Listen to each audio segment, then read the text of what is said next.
Muy bienvenidos a todas y a todas. Muy buenas tardes, muy buenos días, según donde se encuentren. Agradecer igualmente si alguno de ustedes puede indicar si el sonido es correcto, si el vídeo, la imagen se ve todo bien. Y en cuanto tenga pues alguna confirmación, esperamos un par de minutitos y iniciamos lo que es el seminario. Como decía Nelson, bueno, el seminario tratará de unos 40 minutos más o menos de exposición y luego pasaremos al turno de ruegos y preguntas, en el que estaré encantado de contestar todo aquello que estimen oportuno. Pues muy bien, veo que Janet, Adriana, Jean, Luisa, Ronaldo me van confirmando que sí, que se oye bien. Bienvenidos también especialmente a mis alumnos, a los alumnos que están cursando ahora o el inicio de la maestría o el final, que empezaremos ahora ya también con la clase de software y apps de gestión de riesgos. Y nada, vamos a por ello, que son 40 minutos intensos. Me gustaría destacar en primer lugar que la jornada, si bien vamos a hablar de finanzas sostenibles, de riesgos y oportunidades, quiero enmarcarla un poco en lo que es la generalidad del concepto de riesgo. Y creo que todo esto del cambio climático y las finanzas sostenibles es una excelente oportunidad para entender qué significa esto de los cambios de contexto, de los riesgos globales, etcétera. Y para ello, pues vamos a iniciar con un poco de historia de dónde viene todo esto. Me gusta empezar normalmente con esta exposición. Pensemos que el tema de la preocupación por nuestro entorno a nivel, digamos, global, nace en los años 60 a partir del movimiento hippie americano, pero también a partir sobre todo, de una obra de una escritora, Rachel Carson, un libro llamado Silent Spring, que lo que viene es a denunciar pues, los efectos negativos que la industria, en aquel caso, tenía sobre el medio ambiente. Ese es un libro de una niña que cuando crece vuelve a su pueblo natal y no oye los pájaros que recordaba oír en su infancia y bueno, va investigando. Al final es un tema de contaminación, etcétera. Realmente esa obra pues es un hito dentro de lo que es el tema de la gestión de la sostenibilidad, y eso, junto al movimiento pues antibelicista y al movimiento pacifista, pues nos lleva a tener una mayor conciencia global de la necesidad de tener un cuidado del planeta, digamos, más regulado. ¿De acuerdo? A partir de aquí, como hito preferencial, está la conferencia de la Cimera de la Tierra de Naciones Unidas en el año 72. Digamos que ese es el primer boom en el que todos los países, la mayoría de países a nivel mundial, se encuentran y dicen: oiga, señores, tenemos que hacer algo aquí porque nos estamos cargando el planeta. Básicamente esa es la idea. Desde ese primer encuentro y desde ese primer encuentro que se acaba matizando como cumbre tal cual en el año 92 en la conferencia de Río, lo que vemos a partir de ahí, de esa conferencia de Río y hasta finales de siglo, es una acción eminentemente proteccionista respecto al entorno. Me explico. Lo que se está buscando es proteger a los recursos naturales de la agresión de la actividad humana. Es decir, empezamos de alguna manera, buscar herramientas, ya sean legislativas, ya sean a nivel tecnológico, para intentar agredir lo menos posible al medio, ya sea por menor contaminación, por menor carga residual de nuestras actividades, ya sea por menor uso intensivo de los recursos. Se empieza a tener cierta conciencia y de cierta relevancia respecto a lo que suponen los recursos y el agotamiento de los mismos.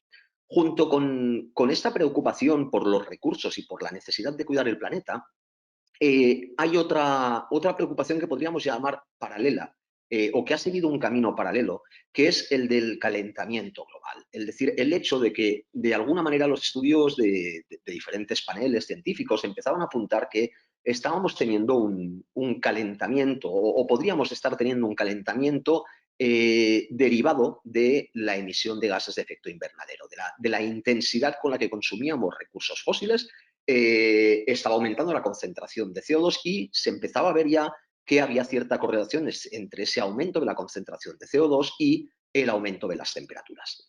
Esto nos lleva a que cumbre tras cumbre, aparte de ir reivindicando y ir matizando que seguía siendo necesario proteger los recursos del planeta y cada vez contaminar menos, se hace necesario también llegar a un acuerdo a nivel global para que las emisiones de todo el planeta disminuyan.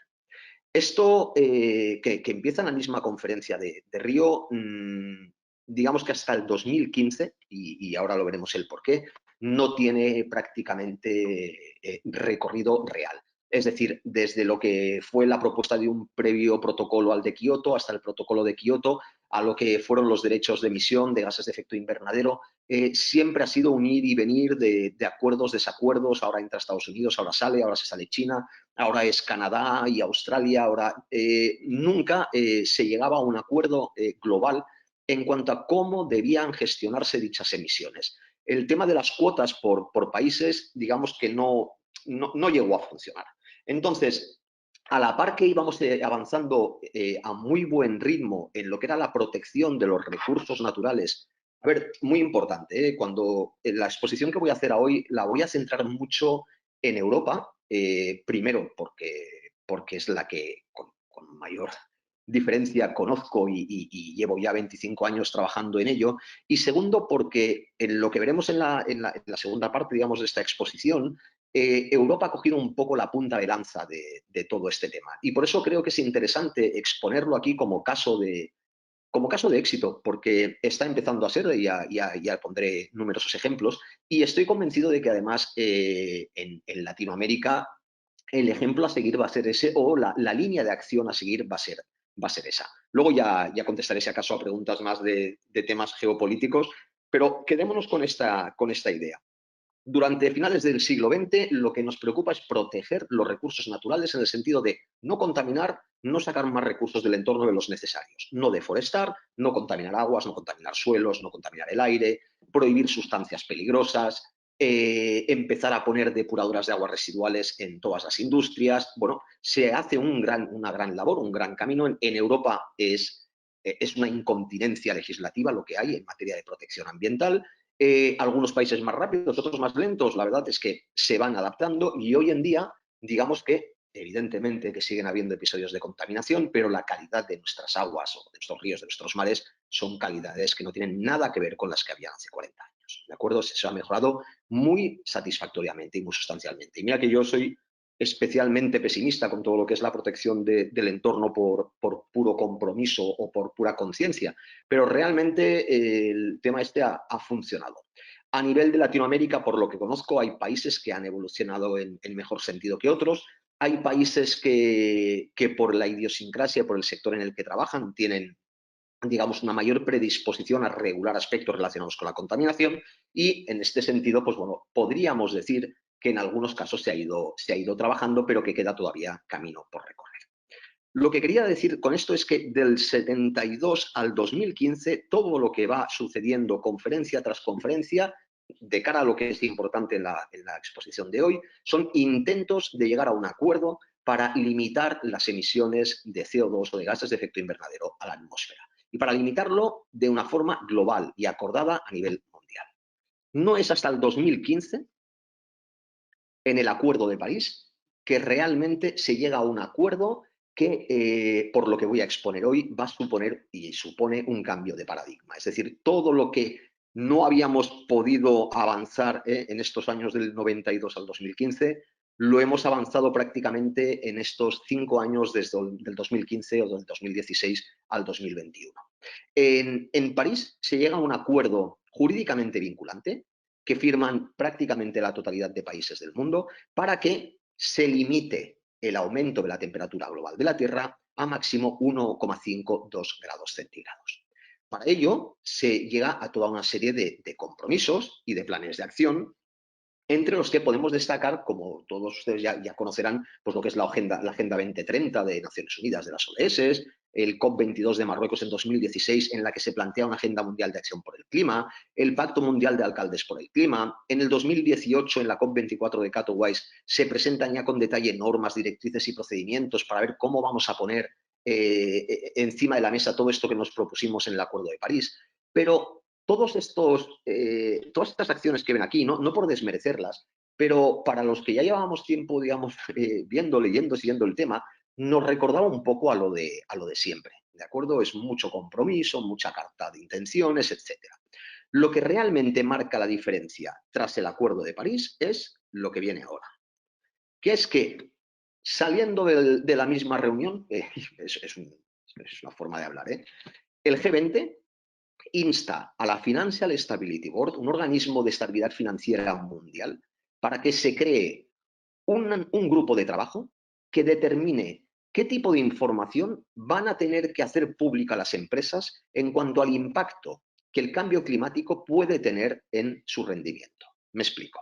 Lo que dice el G20 es, señores, lo que acabamos de firmar ahora aquí en París es muy serio y es muy vinculante. Entonces, vamos a tener un problema ya no de orden de compromiso, de político, etc., sino vamos a tener un problema económico si alguien no hace algo. Es decir, aquellas empresas que no quieran ver y no quieran analizar cómo la descarbonización de la economía les puede impactar, van a tener serios problemas económicos. Y esos serios problemas económicos van a ser trasladados ¿a quién? A los accionistas, al final a los titulares de todas las empresas del mundo y a los accionistas y tenedores de activos de todo el mundo. Vista esta seriedad con la que el G20 se plantea el problema y le insta a la Financial Stability Board, se crea en el mismo 2016, es que no pasa ni un año, la Task Force on Climate-Related Financial Disclosure. La TCFD no deja de ser un organismo, un grupo de trabajo, un macrogrupo de trabajo, cuyo liderazgo se lo dan a Michael Bloomberg, que no es cualquiera. O sea, eso ya nos da también una indicación de cuál es la magnitud de lo que se nos pone entre manos, para que se decida, oiga, ¿qué es lo que las empresas tendrían que decirles a sus accionistas en relación al impacto que el cambio climático y el compromiso que hemos adquirido de no emitir más CO2 del que es necesario para no llegar a 1,5 grados podrá tener en su rendimiento? Queremos que ese grupo de trabajo establezca qué es lo que hay que comunicar. Este grupo de trabajo se pone las pilas, dicho así a lo bruto, y en un año ya tiene un documento. Ya tiene un documento en el que explica cuáles son las grandes líneas que las empresas van a tener que considerar de entrada las grandes multinacionales y las cotizadas. Luego ya veremos que esto va bajando cada vez más. Esto aplica a nivel mundial. Esto viene de la Financial Stability Board y esto no es nada europeo. Esto le aplica a cualquier empresa cotizada en cualquier país del mundo. Lo que viene a decir la Task Force es decir, oiga, mire, lo primero que tiene que hacer su organización es comunicar cómo a nivel de gobernanza integra la incertidumbre asociada, y permítame que lo diga así, la incertidumbre asociada al cambio climático. Y la incertidumbre asociada al cambio climático viene por dos vías. La primera, por los efectos físicos que el cambio en las dinámicas climatológicas pueden tener, es decir, que puedan haber más eventos climatológicos extremos que puedan dañar a las compañías o que puedan de alguna manera perjudicar los intereses de las compañías, pero por otro lado hay otro tipo de incertidumbre que es la asociada a que, como hay un compromiso vinculante para descarbonizar la economía, porque lo que pretendemos es no emitir más CO2 y es un compromiso vinculante, lo que se va a hacer de alguna manera es dificultar el crecimiento y digamos, la rentabilidad de las empresas que son intensivas en las emisiones de CO2. Por lo tanto, si usted es una empresa intensiva en emisiones de CO2, integre ya desde su gobernanza que va a poder tener un problema porque el compromiso es global. ¿De acuerdo? De hecho, lo que se pretende, y lo indico ahora ya en esta slide, pero lo repetiré varias veces, el compromiso global es hacer fluir el capital hacia las actividades menos intensivas en carbono. Esto que tiene un punto de vista muy economicista, atiende también a un tema de limitación de recursos. Yo ahora, en esta exposición de hoy, quiero dejar a un lado toda la parte más de conciencia social, de compromiso y de necesidad de tener que disminuir esas emisiones, que ya las doy por sentadas y que no debemos deforestar, pues ya lo doy por sentado, ¿de acuerdo? Ahora me voy a ceñir a cuáles son las motivaciones económicas que llevan a que las empresas deban gestionar parte de sus riesgos atendiendo a la incertidumbre asociada al cambio climático. Entonces, uno de los grandes motivos que hay es este Acuerdo de París, evidentemente, pero este Acuerdo de París en parte también viene motivado por una evidencia, que es que las reservas de gasóleo son limitadas, o sea, el gasóleo se está acabando. Entonces, hay parte de la economía mundial que depende del gasóleo y que además no puede sustituir ese combustible. Por ejemplo, pues lo que son las grandes empresas de transporte marítimo. No es fácil sustituir el combustible del transporte marítimo por placas solares o por parques eólicos, no es posible, ¿de acuerdo? Entonces, de alguna manera tenemos que hacer que el capital fluya hacia aquellas economías, hacia aquellas actividades que menos carbono emiten, y por otro lado, reservemos aquello que realmente es necesario para aquellos que no tienen otra alternativa. Dicho esto, que es un poco de un paréntesis, sigo. La Task Force dice, oiga, como aquí va a haber un problema de que se va a descarbonizar la economía y el cambio climático va a afectar a determinadas actividades, pues porque están relacionadas con el clima, ustedes, si cotizan o son empresas que trabajan con fondos de inversión, deben poner a disposición de sus stakeholders, de sus grupos de interés, los riesgos o la forma en la que usted considera los riesgos asociados a este cambio climático, digámoslo así. Habla de 4 niveles, de un nivel de gobernanza, de un nivel de estrategia, de un nivel de gestión del riesgo y de un nivel de métricas y objetivos, ¿de acuerdo? Lo que nos viene a decir es, oiga, integre desde la gobernanza el tema del cambio climático, márquese una estrategia, haga una real gestión del riesgo asociada a esta incertidumbre y finalmente empiece a medir y a fijar objetivos. Como pueden observar, no es nada diferente a lo que podríamos hablar en la maestría de gestión de riesgos. Es decir, al final, todo es una parte de compromiso, estrategia, análisis, medición y decisión. ¿De acuerdo? Este es el mismo esquema, muy bien planteado y orientado a lo que es el concepto de riesgo asociado al cambio climático.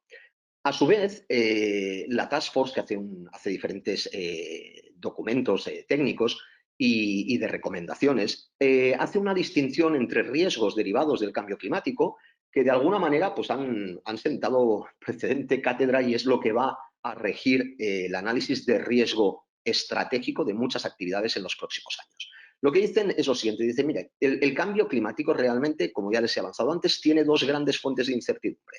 Los derivados de los riesgos físicos y los derivados de los riesgos de transición. Como riesgo físico, vamos a entender todo aquello que tiene que ver con las dinámicas del clima, con la climatología, con la meteorología, ¿de acuerdo? Y los vamos a diferenciar entre agudos y crónicos. Como agudos, vamos a tratar eventos climatológicos extremos que tienen que ver básicamente con la temperatura, cambios bruscos de temperatura para arriba o para abajo, con el agua, precipitaciones extraordinarias, eventuales subidas del nivel del mar pues, por tormentas tropicales, el viento y el suelo. El suelo en cuanto a subsidencias, erosiones, deslizamientos, corrimientos de tierra, etc. Trata este tipo de eventos asociados a estos factores climatológicos, es decir, una mayor temperatura o una mayor frecuencia en olas de calor me da una mayor probabilidad de que aumenten en frecuencia los incendios, lo mismo para crecidas de ríos y avenidas en caso de que aumente la frecuencia de precipitaciones extraordinarias y así iríamos tirando. La idea es que el cambio climático no es un riesgo nuevo y esto lo comento en muchas de las jornadas que últimamente estoy impartiendo, es decir, ¿qué es esto del riesgo climático, del cambio climático? No, el cambio climático es un cambio de contexto, que lo que va a hacer es, de alguna manera, incidir en aquellos riesgos que nosotros ya teníamos identificados. Es decir, el riesgo de incendio ha existido toda la vida y el riesgo de inundación también, y el riesgo de la subida del nivel del mar pues, por mareadas fuertes también ha existido, o el riesgo de tener siniestralidad por vientos también, o de subsidencia. Lo que hace el cambio climático es aumentar la frecuencia y la intensidad. Por lo tanto, tenemos que tener en cuenta que cuando hablamos de cambio climático hablamos de factores que van a cambiar las frecuencias y las severidades de aquellos eventos que nosotros ya teníamos analizados, para aquellos que tuvieran buenos análisis de riesgos. Entonces, toda aquella gente que trabajaba con modelos de inundabilidad, de curvas de T100, T500, ahora seguramente van a tener que revisarlos. ¿Por qué? Porque si aumenta la cantidad de precipitación y la frecuencia de precipitación, quizás zonas que antes no eran inundables a 100 años, pues ahora sí que lo sean, ¿de acuerdo? Entonces, todo esto lo que vengo a decir es que tenemos que considerarlo como un tema de cambio de contexto, no de voy a poner un riesgo nuevo que se va a llamar riesgo ambiental o riesgo climático. No, lo que me cambia es el entorno en el que yo trabajo, ¿de acuerdo? Y el entorno en el que yo trabajo es el que define al final mi vulnerabilidad. Pues bien, al igual que hablamos de riesgos agudos, hablamos de riesgos crónicos, es decir, el cambio en la temperatura global del planeta nos lleva a que hayan condiciones que nos lleven a eventos agudos que actúan habitualmente, no lo he dicho, a nivel local, ¿de acuerdo? y nos lleva también a eventos que, digamos, podemos tratar más como crónicos y que pueden actuar a escalas mucho más que locales, más que regionales. Por ejemplo, y aquí he puesto un ejemplo de España, luego también en temas de inundación, más de 2/3 de España está en riesgo de desertificación. Esto es una salvajada, ¿de acuerdo? Entonces, tener en cuenta qué se va a hacer con esto es más que importante. ¿Desertificación en España ha habido siempre? Sí, pero si aumenta la frecuencia y la intensidad con la que la temperatura global, la media anual, va avanzando, pues vamos a tener una mayor desertificación. Lo mismo para subida del nivel del mar.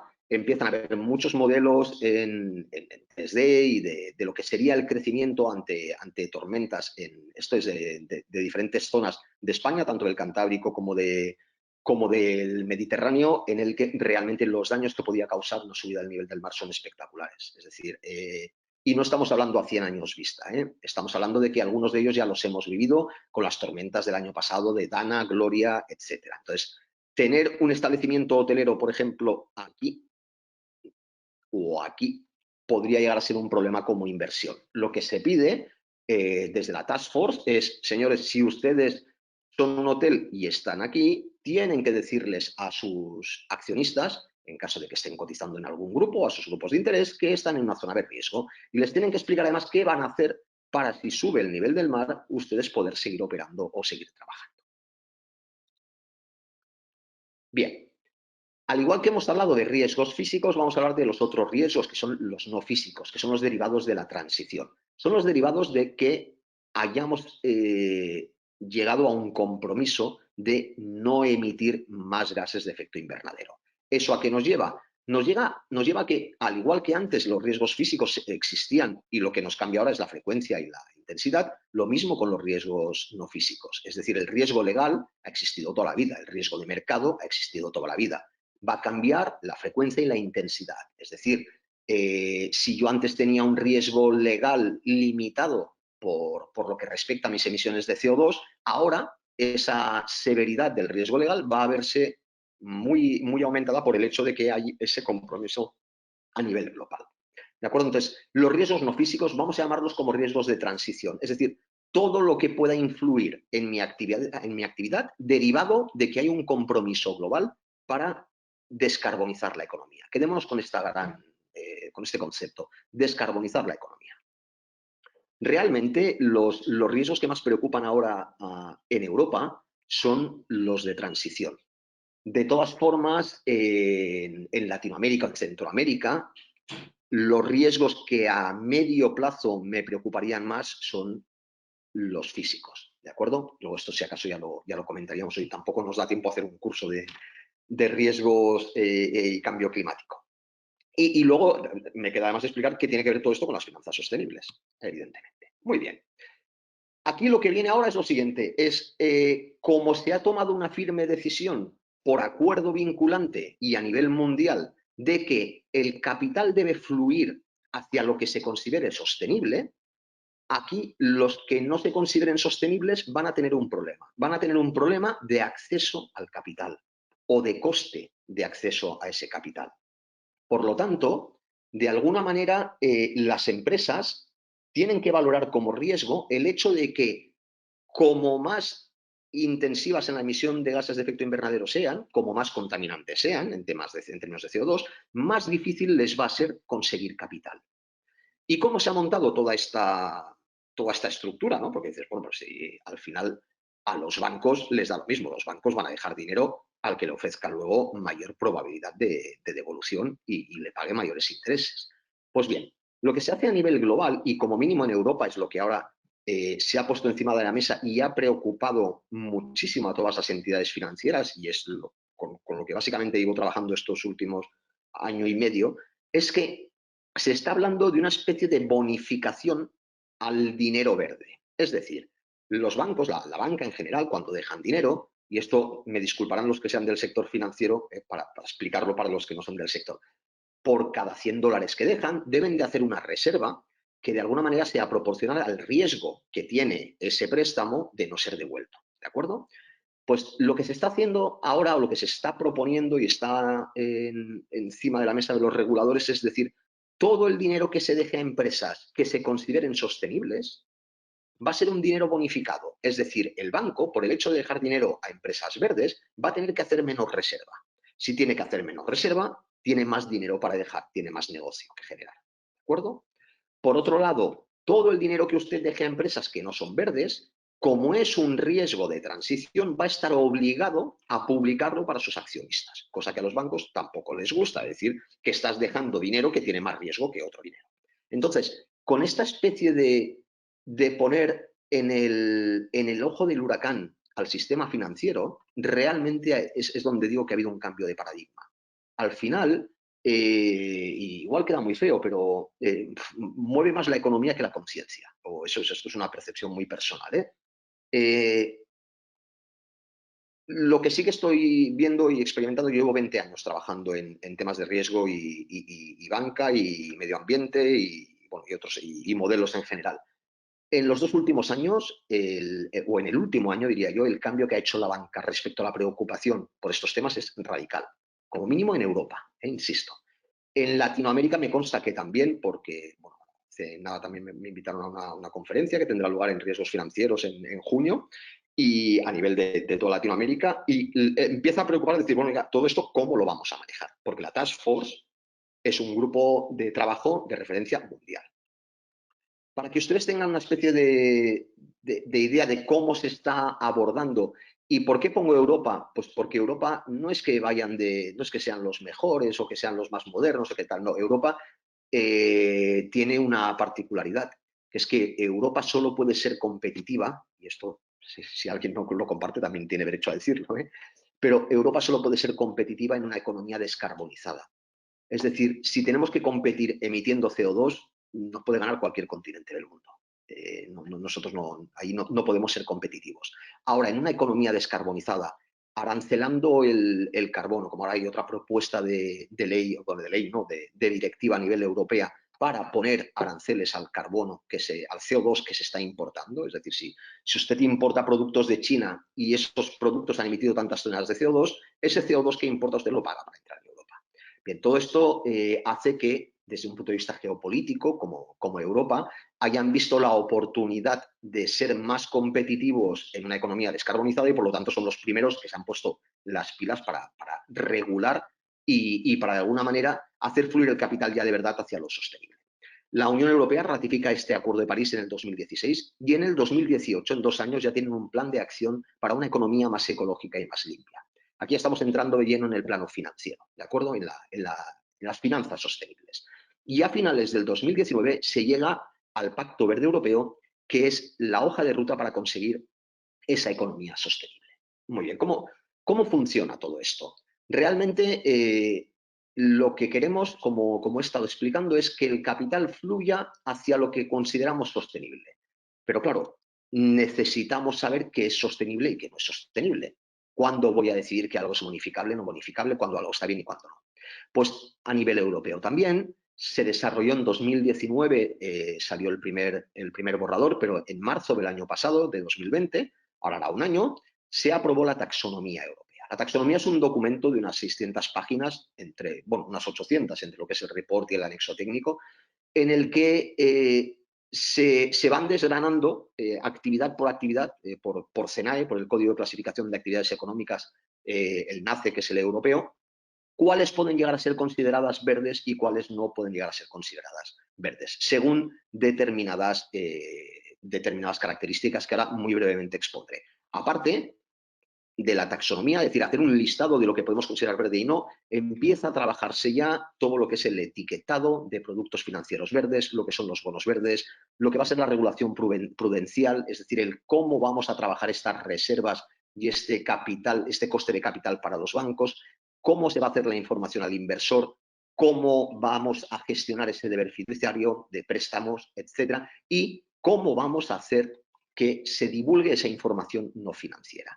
De todo lo que hay aquí, pues se puede hablar extensamente. Hoy voy a tratar muy brevemente solo la taxonomía, porque primero que es lo que más se ha desarrollado a nivel europeo, y junto con la información no financiera tenemos una directiva aprobada ya sobre qué es lo que se va a tener que reportar.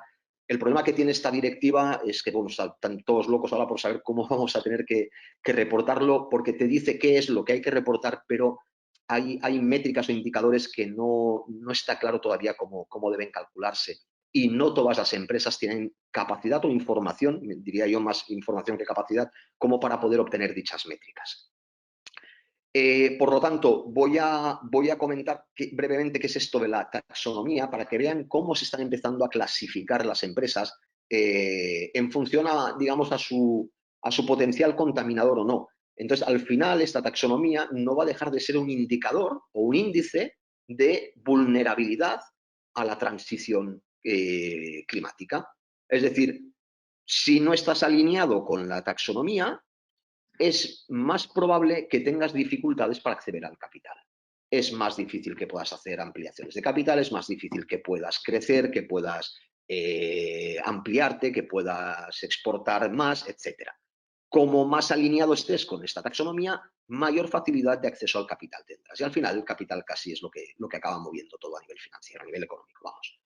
La taxonomía pretende determinar que una empresa es sostenible en base a su contribución a la mitigación del cambio climático, a la adaptación al cambio climático y a otros 4 aspectos como es el consumo de agua y recursos marinos, la salud de los ecosistemas, la prevención de la contaminación y la economía circular. Ahora, a fecha marzo de 2020, se han desarrollado solo estos 2 aspectos que ven aquí, la mitigación y la adaptación. Lo voy a tener que pasar muy por encima, pero básicamente lo que quiero es que se queden con la idea de que la taxonomía va a considerar que son empresas que contribuyen a la mitigación del cambio climático, aquellas que directamente evitan que se emita CO2, lo que son las energías verdes de toda la vida, los parques eólicos, las plantas solares, y aquellas que trabajan por debajo de unos umbrales de emisión. Es decir, el caso más práctico y más rápido es poner un ejemplo de una cementera. Yo tengo una cementera, lo que te dice la taxonomía es si usted trabaja a razón de 60 gramos de CO2 por cada tonelada de cemento producido, si está por debajo de este ratio, usted va a ser considerada que contribuye a la mitigación, porque está trabajando por debajo de un rango que hasta ahora era el normal. Está trabajando pues, con mayor eficiencia, digamos, en emisión. Por otro lado, estas son las que contribuyen a la mitigación. Y luego están las que facilitan la contribución a la mitigación, que son aquellas empresas básicamente que fabrican dispositivos o compran dispositivos para emitir cada vez menos CO2. Es decir, si yo soy esta cementera de aquí, pero ahora en vez de menos de 60 estoy emitiendo 120 gramos por tonelada de CO2 por tonelada de combustible, solo el dinero que me dejen para reducir el CO2, para comprar filtros, será considerado verde.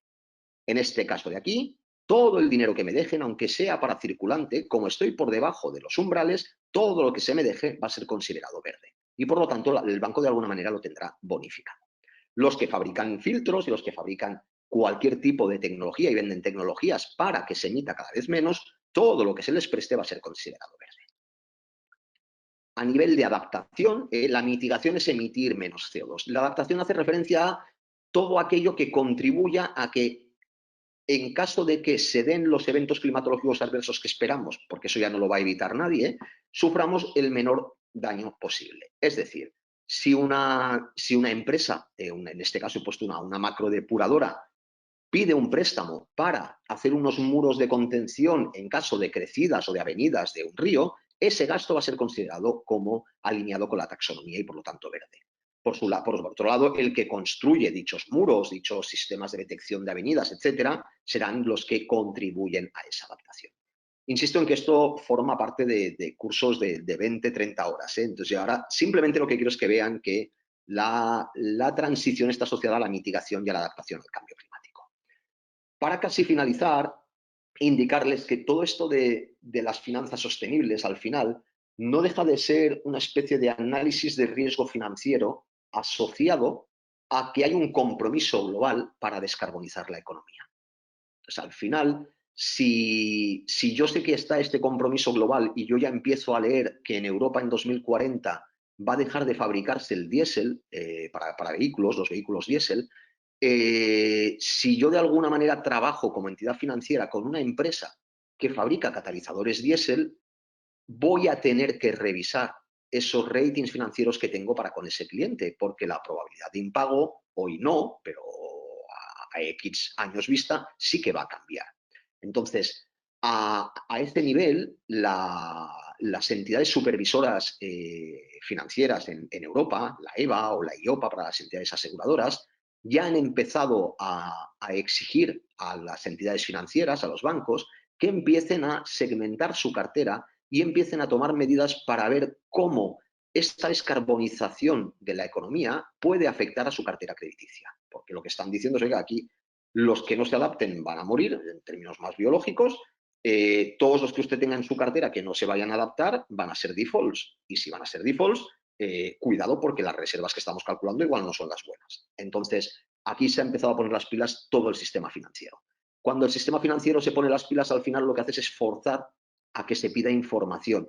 El banco no puede, bueno, ahora estoy trabajando en modelos de calibración del rating financiero en base a lo que es el cambio climático y directamente ya lo digo, no se puede calibrar porque no tenemos histórico. Yo puedo calibrar un modelo cuando tengo un histórico y cuando veo una tendencia muy clara y unos ciclos muy claros. Aquí no sabemos exactamente la forma en la que las diferentes actividades van a ser más o menos resilientes a todo lo que nos viene. Lo que sí que puedo hacer, y esto es muy, muy importante, es de alguna manera segmentar por predisposición a ser vulnerables al cambio climático. ¿Qué quiere decir? Si yo soy una empresa que emite mucho CO2, estoy predispuesta a tener problemas con la transición a una economía baja en carbono. Si yo soy un hotel que estoy en primera línea de playa en la costa del Mar Menor o en el Caribe, en determinadas zonas de riesgo de tormentas, soy una empresa que de alguna manera está predispuesta a tener problemas con los efectos físicos del cambio climático. Entonces, lo que se está haciendo ahora, o al menos es con lo que estoy trabajando, con los modelos que estamos trabajando ahora en banca, son modelos de análisis de predisposición. Lo que hacemos de alguna manera es detectar, y siempre pongo este símil, que cuáles de nuestros pacientes tienen el gen de la diabetes. Tener el gen de la diabetes no te hace automáticamente diabético. Te hace predispuesto a que si llevas una mala vida, no cuidas tu dieta, eres sedentario, coges obesidad mórbida, lo normal es que ese gen acabe expresándose y acabe derivando en una enfermedad como la diabetes tipo 2 y que acabe pues, como tenga que acabar. Yo de entrada no puedo saber cuáles de los pacientes del banco van a acabar siendo diabéticos y cuáles no. Sí que puedo decir cuáles tienen el gen de la diabetes y cuáles no. Entonces, el banco, con los que tenga ese gen de la diabetes, y perdonen si ahora estoy haciendo un símbolo igual un poco médico fuera de lo financiero, pero creo que se entiende mejor así. Con los que sabe que tienen este gen, el banco lo que va a hacer es pedir información para de alguna manera chequear cuál es su estilo de vida. Oiga, yo pues mira, me veré en la obligación, como el médico que tiene un screening de todos sus pacientes con el gen de la diabetes, de, pues yo que sé, hacerle un análisis de azúcar cada año, para ver si sube la glucemia o si baja o lo que sea. O de ir de alguna manera incentivando que esos clientes con el gen de la diabetes, por ejemplo, hagan más deporte. Pues sería una forma, incentivar que aquellos que tienen predisposición a tener problemas derivados de una transición a una economía baja en carbono, pues igual les ayudo, les animo a que inviertan en dispositivos, en tecnologías que hagan que emitan menos CO2 y que por lo tanto luego les sea más fácil acceder al capital y que por lo tanto luego no enfermen, para que nos entendamos. Al final, todo esto de las finanzas sostenibles es un tema de riesgo, de negocio y de reporte.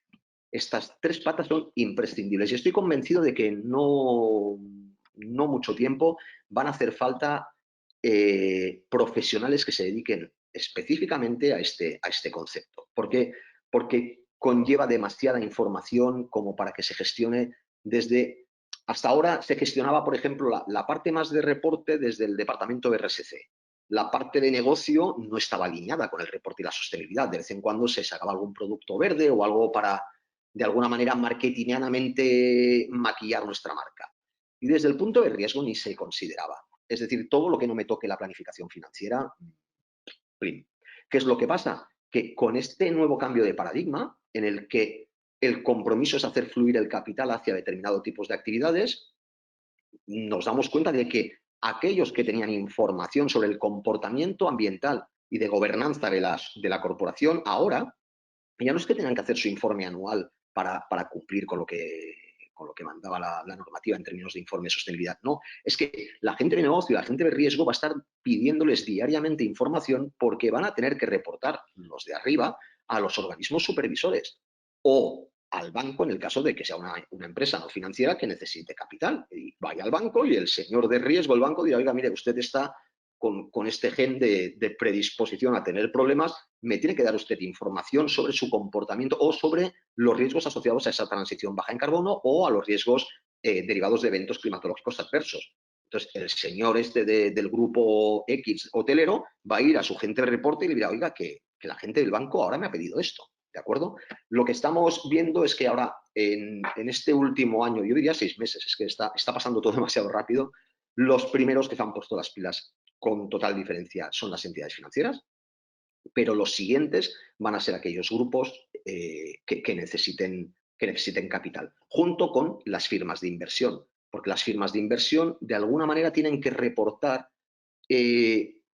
cuál es el riesgo al que está sujeta la rentabilidad de sus carteras. Entonces, eso es un problema. Es decir, yo tengo, hasta ahora decían, bueno, pues tengo estas empresas, tengo estas, podía poner exclusiones pues, a petroleras, a armamento, a determinadas actividades, pero ahora lo que te dicen es, no, oiga, si usted pone aquí algún tipo de actividad en este fondo que pueda incurrir en pérdidas o en no conseguir la rentabilidad esperada por cuestiones relacionadas con el cambio climático, usted lo debe poner en el folleto. Entonces, esto empieza a preocupar un poco porque cuando no disponemos de la información, lo fácil que será, pues, coger a otro del que sí que disponemos información y tiene la misma rentabilidad. Bien. Acabar solo con una reflexión final y ya pasaremos a las preguntas. Mira, y creo que es importante esta reflexión porque ahora los asistentes a esta jornada estáis interesados o están interesados en la materia, ya habían oído hablar de ello, pero a mucha gente le vendrá como algo nuevo. Hace poco me preguntaban si el COVID, perdón, si entendía que lo de la pandemia, el COVID, había sido un cisne negro o no. Para los que pues, no puedan saberlo, al final un cisne negro es una metáfora que define Nassim Taleb en relación a aquellos eventos que son altísimamente improbables y que tienen tremendas consecuencias. Y más que improbables, en el libro del cisne negro lo que Taleb viene a hablar son de eventos inimaginables antes de que sucedan. Y además tienen otra característica muy, muy concreta, que es que una vez han sucedido, somos capaces como personas, en retrospectiva, de darle una explicación a dicho suceso. La forma más clara de verlos con el ejemplo del atentado a las Torres Gemelas. Es decir, el atentado a las Torres Gemelas fue un cisne negro, porque eran algo hasta que no sucede, no creo que estuvieran muchos reportes de posibles eventos, ¿de acuerdo? Un atentado terrorista, sí, pero 2 aviones el mismo día, tal, otro en el Pentágono. Cuidado, eso es un cisne negro. Es algo inimaginable, pero una vez sucedido y en retrospectiva somos capaces de reconstruir los hechos y de darle una explicación coherente. ¿De acuerdo? En este sentido, ¿es la pandemia COVID un cisne negro? No, ¿por qué? Pues porque solo hace falta mirar los informes de la World Economic Forum, del Global Risk Report de hace 10 años, en el que ya se hablaba de que hay un riesgo global que son las pandemias. Es decir, el gran movimiento migratorio que hay entre continentes, el calentamiento global, etcétera, nos lleva a que no sea imprevisible una pandemia. Otra cosa es que no podamos predecir el cuándo y el dónde, pero eso no lo hace inimaginable, eso lo hace imprevisto. Y no es lo mismo inimaginable que imprevisto.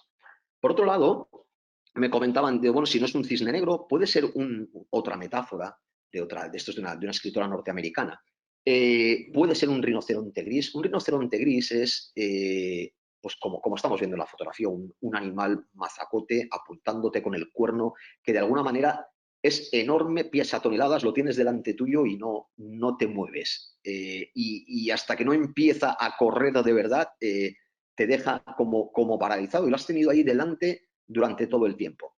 Lo más parecido a un rinoceronte gris no es tampoco la pandemia del COVID, sería el cambio climático. Ahora sí que podemos empezar a decir, o como mínimo para los que estamos hoy aquí, es decir, oiga, es evidente esto del cambio climático. O sea, estamos hablando de que ya no por la conferencia del 2015, es que estamos hablando ya de 20, 25 años, estamos hablando de que se ha elevado a nivel del G20, la Financial Stability Board, es un rinoceronte, es que lo tengo gris, lo tengo aquí delante, me está apuntando con el cuerno y el día que empiece a correr igual no me da tiempo, ¿de acuerdo?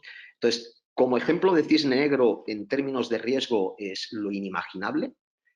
En términos de rinoceronte gris es aquello evidente, pero que a veces, pues, por el hecho de que es tan grande, no le damos importancia. Para muchas personas y para muchas empresas, la transición a una economía baja en carbono va a ser un rinoceronte gris que se los lleve por delante. Y para acabar, claro, me dijeron, si no es un cisne negro y si no es un rinoceronte gris, que es algo, digo, bueno, nos tendremos que inventar un animal. Y realmente, pues pasamos a inventarnos, bueno, a definir pues mi propia metáfora, que es la serpiente de cascabel, ¿no? Es decir, algo que si tú vas de excursión por el desierto de Arizona, sabes que está, es decir, no es algo inimaginable como podría ser el cisne negro, no lo ves a 10 metros o a 100 o a 50 metros de distancia, como podrías ver a un rinoceronte gris, pero si vas atento y de alguna manera prestas atención a tu entorno, eres capaz de escuchar las señales. Entonces, sí que es verdad que para aquellos que no sean profesionales del medio ambiente, el cambio climático quizás no es un rinoceronte gris, pero tendríamos que empezar a enseñarles que sea como mínimo una serpiente de cascabel, a que empiecen a escuchar ese cascabeleo, ¿no? Decir, pues, algo está pasando, porque si no, va a ser para todos ellos un cisne negro, es decir, algo que el día que llegue, oh, es que era algo inimaginable, o no, perdón, era inimaginable para el que quiere cerrar los ojos, para el que trabaja en ello era un rinoceronte como una casa, y para aquel que de alguna manera ha ido prestando atención, ostras, era una serpiente de cascabel. Fijaros que al final, exceptuando el símil del cisne, ¿no? que es difícil asociarlo a lo que es la magnitud de la consecuencia, pero tanto la serpiente como el rinoceronte, o sea, las consecuencias ya nos las imaginamos, ¿no? Entonces, en las dos son igual de severas. La idea es que nosotros sepamos en cada momento, y esto que he puesto al final como reflexión, lo podemos aplicar a cualquier tipo de riesgo, ¿de acuerdo? Muchos de nosotros vemos rinocerontes grises en nuestro día a día, en nuestra profesión, ¿vale? Y todo lo que no forma parte de nuestra profesión, el día que aparece es un cisne negro. Pues no, no tiene por qué. Tenemos que empezar a ver más serpientes de cascabel. Tenemos que ser más conscientes de nuestro entorno y a saber más por dónde pisamos, de alguna manera. Sin tener que hacer tampoco ningún análisis exhaustivo del terreno, ¿eh? No estoy diciendo que vayamos con un palo cada centímetro cuadrado de terreno mirando a ver si hay o no hay serpientes. Simplemente es, bueno, fijarse, tomar conciencia de qué es lo que nos rodea y hacia dónde vamos. Pues muy bien, me he extendido 10 minutos más de lo que tocaba. Vamos a ver ahora. Espero que les haya parecido interesante. Es mucha información, como han podido ver, para lo que es el explicarlo todo, ¿de acuerdo? Esto no deja de ser una webinar, una conferencia, y es algo pues, para hacer tomar conciencia a la gente, para que se sepa lo que se nos viene. Y eso sí, hay un esfuerzo de resumen brutal de los últimos 5 años para que podamos ver dónde están las cosas. Pues bien, vamos a las preguntas. Eh, pues voy a ir, no sé.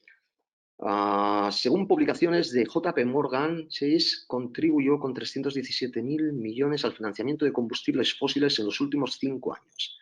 ¿Se ve factible que resignen ese negocio en el mediano plazo? Es muy buena pregunta. A ver, lo que nos vienen a preguntar en este caso Silvia Núñez, es qué pasa con todas aquellas empresas que ya tienen posicionamiento en actividades que de alguna manera pues son intensivas o que de alguna manera no están alineadas con la descarbonización de la economía. ¿Van a retirar esas posiciones? No, no se van a deshacer de esas posiciones. Pero sí que van a hacer dos cosas. Una, buscarse de alguna manera coberturas en otro tipo de actividades que no tengan asociados niveles de CO2 elevados. Y segundo, aumentar con el tiempo el coste de esos préstamos. Cuando se renegocien, que se renegocian todos, pues el hecho de que sean combustibles fósiles va a encarecer la operación a los propietarios de esos préstamos. Entonces el banco, por un lado, va a ir retirando posiciones de forma progresiva, encareciendo el dinero que dejan a los contaminadores y cogiendo posiciones, digamos, de cobertura en más empresas que sean clarísimamente sostenibles. Espero haberte ayudado o contestado un poco. Vale, ¿en qué se clasifican aquellos recursos que las empresas europeas destinan a proyectos de protección, conservación ambiental en países de América Latina, África o Asia? Mitigación o adaptación.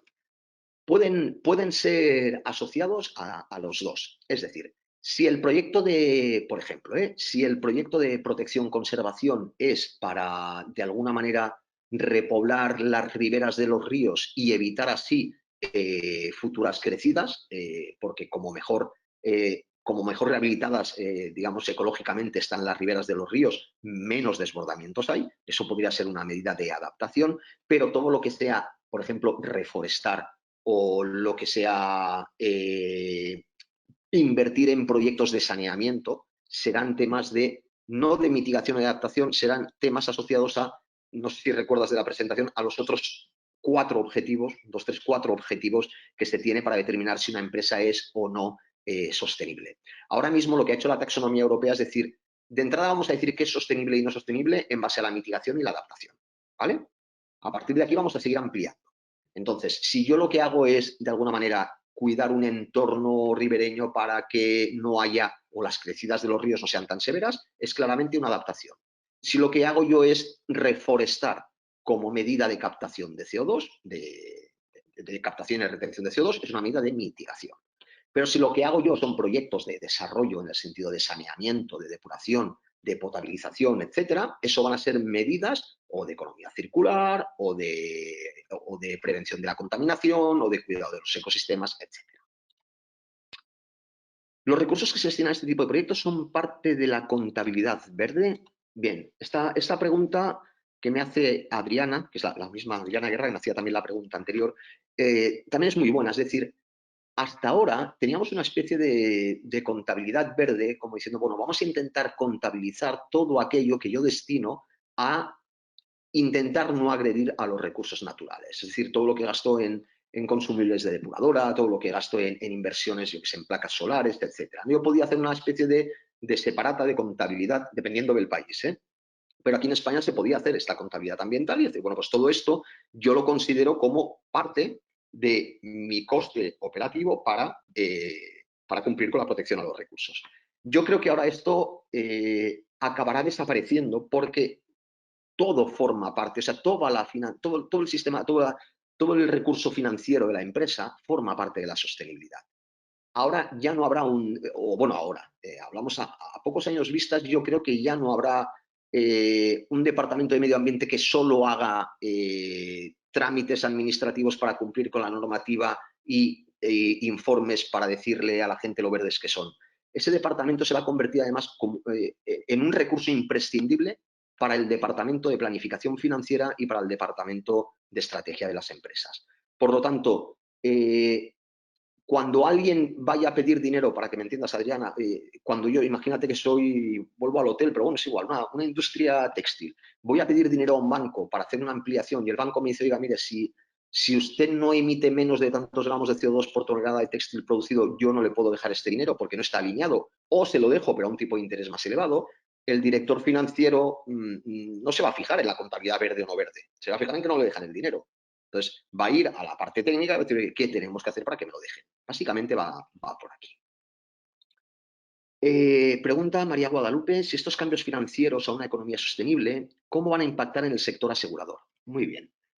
Es gran pregunta que merece otra ponencia. Mirad, el sector asegurador tendríamos que distinguir a nivel global entre lo que es el sector asegurador, por ejemplo, en España, que lo conocemos bien, o en Europa, pero especialmente en España, ahora explicaré el porqué, y en Latinoamérica. En España el sector asegurador es ultra eficiente. ¿Qué quiero decir con esto? En España existe lo que se denomina el consorcio de compensación de seguros, por el que cualquier persona que asegura lo que sea contribuye en una pequeña proporción a un fondo global que en caso de que se den siniestros derivados de eventos climatológicos adversos, extremos, por ejemplo, pues ese fondo de alguna manera pues compensa, ¿de acuerdo? Entonces, con mi seguro de la casa que estoy pagando en Barcelona, pues con esa parte que se va al fondo de compensación pago un posible siniestro pues en San Sebastián por oleaje, ¿de acuerdo? Entonces, por un lado, este sistema para los temas climáticos está muy bien trabajado. Por otro lado, los seguros tienen otra ventaja, que es que cobran primas anuales y trabajan por siniestralidad. Es decir, yo cobro muy caro si hay mucha siniestralidad, cobro muy barato si hay poca siniestralidad. Entonces, si alguien con una alta probabilidad de tener un siniestro pide un seguro, la prima que le van a cobrar es elevada. Entonces, si las empresas que de alguna manera se van a poder ver afectadas por los cambios en la climatología tienen mucha siniestralidad, al año siguiente o no las van a asegurar o la prima que les van a cobrar los va a desincentivar.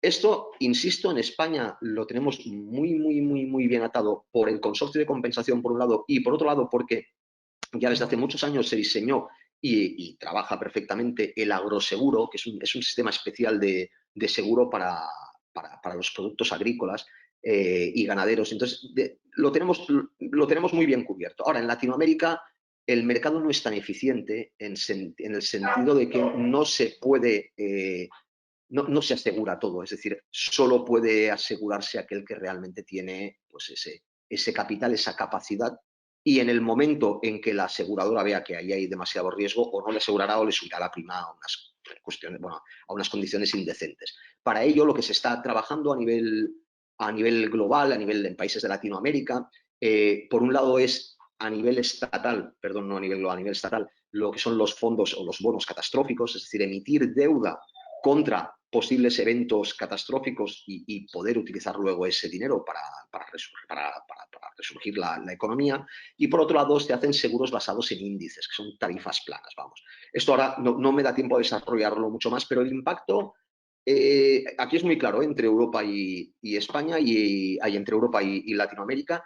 Y sobre todo es eso, la aseguradora tiene la sartén por el mango porque van a primas anuales. Entonces, para ellos, ¿el riesgo dónde está en las compañías aseguradoras? El riesgo está en que pierdan clientela.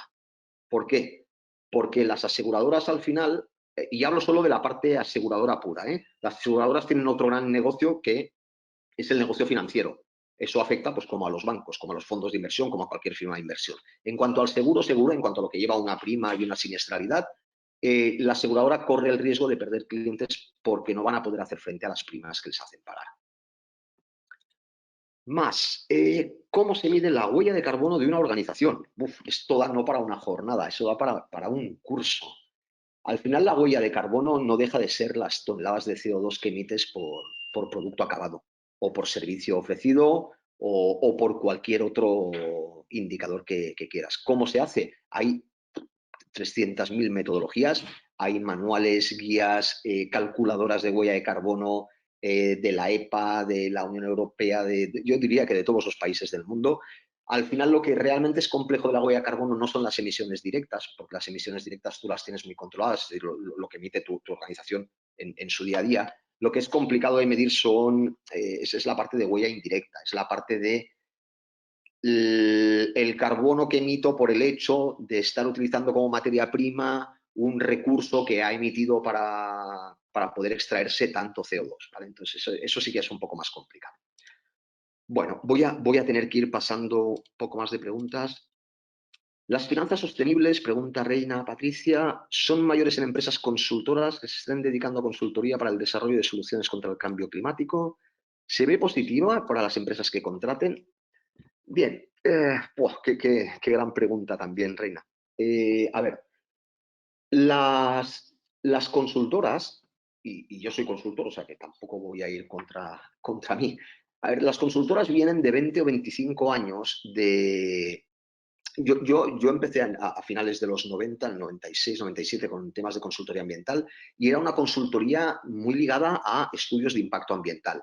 Lo que mirábamos era qué tipo de impacto podía generar una actividad económica en el entorno más inmediato, ¿no? Y entonces mirábamos pues, cómo afectaba a las aguas, al suelo, a la fauna, a la vegetación. Eran estudios eminentemente técnicos y lo hacíamos, pues yo lo hacía en aquella época como biólogo, que es como la primera licenciatura, pero lo hacía con geólogos, lo hacía con profesionales muy del medio físico, ¿de acuerdo?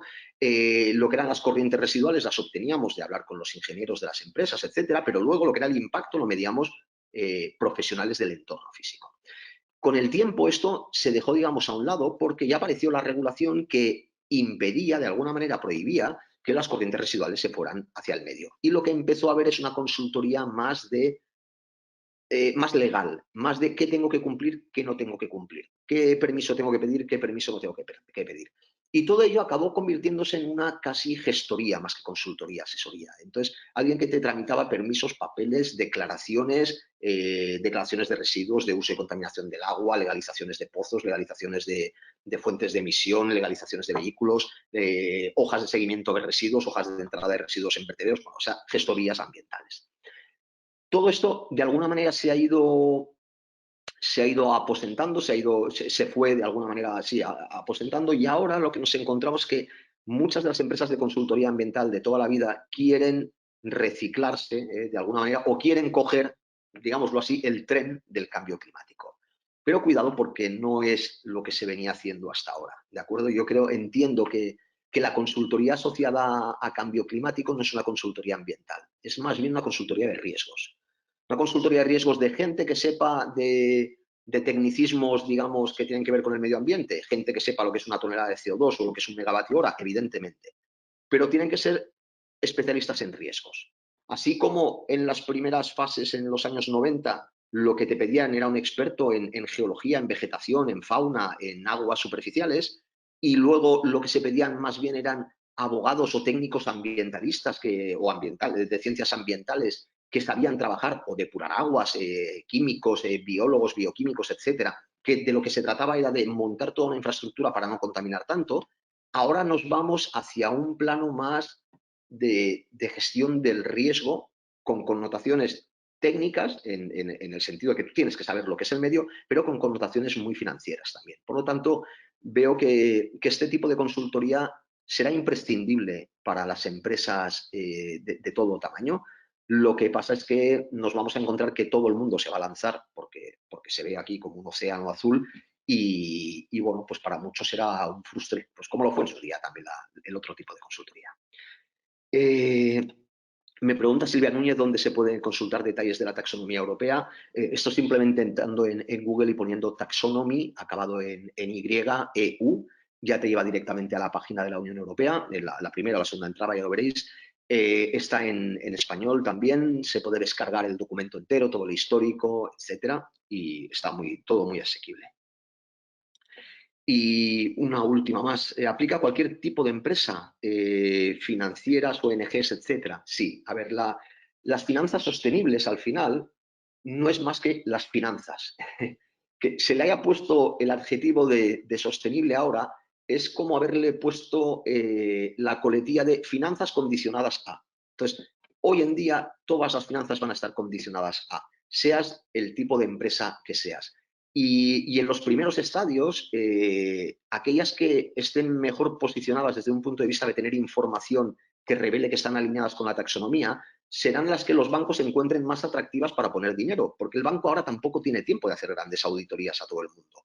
Entonces, si un banco ya tiene comprometidos 216 millones con una petrolera, pues va a tener que buscar 216 millones que colocar en otro sitio en empresas que sean netamente verdes. ¿Me explico?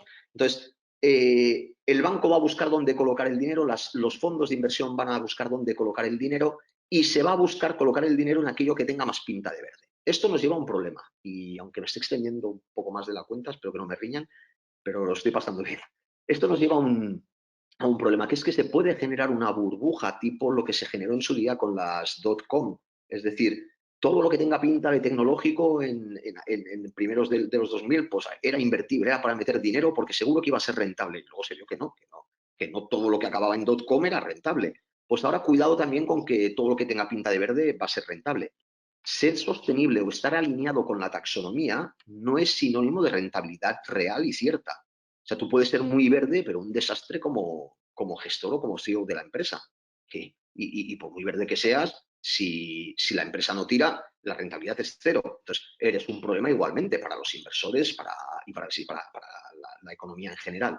Entonces, ¿a qué tipo de empresas aplica las finanzas sostenibles? A cualquier empresa a la que las finanzas les apliquen, o a cualquier empresa que tenga que tener acceso al capital o que trabaje suministrando o moviendo capital. Y lo siento, no puedo darle más tiempo al tema. Espero que haya sido de su interés, que les haya gustado. Estamos a su disposición. Los que son alumnos de ALDE y coincidirán conmigo en alguna clase, si hubiera quedado alguna cuestión, alguna duda, me lo preguntan en el foro de dudas o me envían un mensaje particular y ya les envío lo que requieran. Lo dicho, ha sido un placer y hasta la siguiente ponencia. Saludos a todos.